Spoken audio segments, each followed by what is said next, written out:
నమస్తే. సామాన్యుడి చేతిలో సామాజిక అస్త్రం నెంబర్ 1 న్యూస్‌కి స్వాగతం.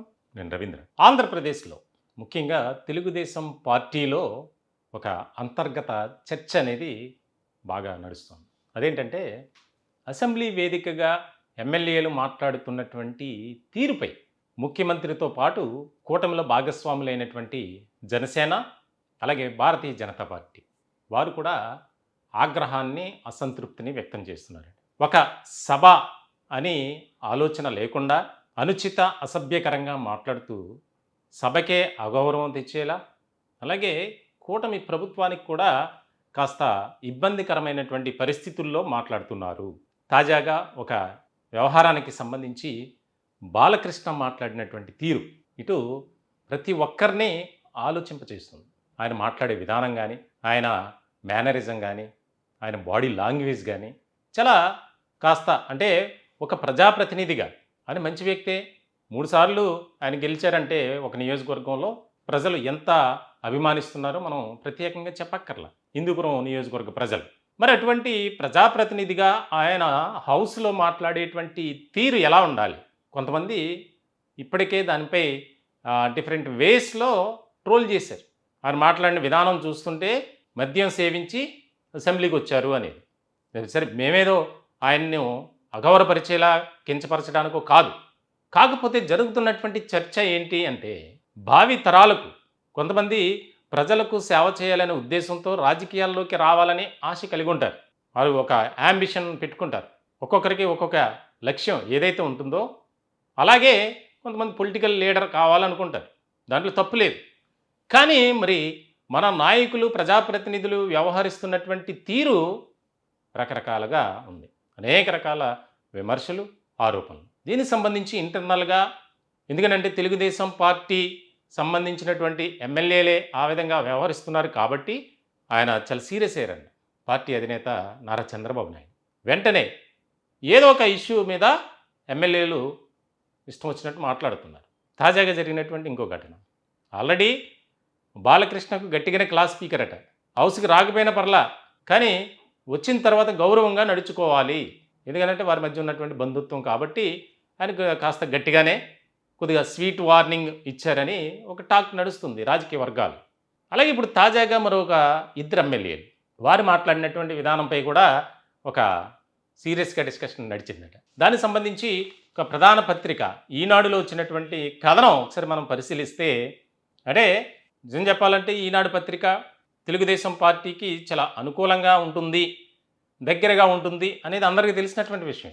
అటువంటి పత్రికలో వచ్చినటువంటి ఆర్టికల్ ఏదైతే ఉందో దానిపై ఒక చర్చ నడుస్తుంది. సభలో ఏం మాట్లాడాలో తెలీదా? ప్రభుత్వాన్ని ఇబ్బంది పెట్టేలా వ్యాఖ్యలేంటి? వ్యక్తిగత అంశాలని సభలో ప్రస్తావించడమా? పార్టీ సమావేశం అనుకుంటున్నారా? కొందరు ఎమ్మెల్యేల తీరుపై సీఎం చంద్రబాబు ఆగ్రహం. సుధీర్ రెడ్డి, కోన రవికుమార్లకు క్లాస్. బోండా ఉమా వ్యాఖ్యలపై కూడా మండిపాటు అని రాసుకొచ్చి చాలా సీరియస్గా ఆయన ఆ ఎమ్మెల్యేలపై మండిపడ్డారు. వెంటనే పల్లా శ్రీనివాసరావుకు ఆదేశాలు జారీ చేశారు. ఒక క్రమశిక్షణ కమిటీకి సంబంధించి వారు హాజరై వివరణ ఇవ్వాలి. చంద్రబాబు నాయుడు గారు తీసుకున్నటువంటి ఈ యొక్క డిసిషన్ అయితే మంచిదే. రాజకీయ వర్గాల్లో కూడా దీనిపై ఒక చర్చ జరుగుతుంది. ఎందుకంటే పార్టీ అధినేతగా ఎంతో కష్టపడితే కానీ ఇప్పుడు మళ్ళీ అధికారంలోకి రాలా. 3 పార్టీలు కలయికతో వచ్చినప్పటికీ తెలుగుదేశం పార్టీ మెజారిటీ ఎక్కువ ఉంది. సో ఇలాంటి సందర్భంలో ఆయన క్లాస్ స్పీకరు లేదంటే మండిపడ్డారు, ఘాటైన వ్యాఖ్యలు చేశారు అని రాసుకొచ్చారు. ఎస్, వాస్తవమే. ఆయన బాధ, ఆయన ఆవేదన, ఆందోళన కూడా ఇక్కడ అర్థం చేసుకోవాలి. అంటే ఎమ్మెల్యేలపై అలా మాట్లాడటం ఏంటి అనేది కూడా కొంతమంది పొలిటికల్లోనే ముఖ్యంగా టీడీపీ వర్గాల్లో చర్చ జరుగుతుందట. దానికి సంబంధించి ఇప్పుడు అవును, పార్టీ అధినేత, క్రమశిక్షణ కలిగినటువంటి రాజకీయ నాయకత్వం కలిగినటువంటి వ్యక్తి చంద్రబాబు నాయుడు.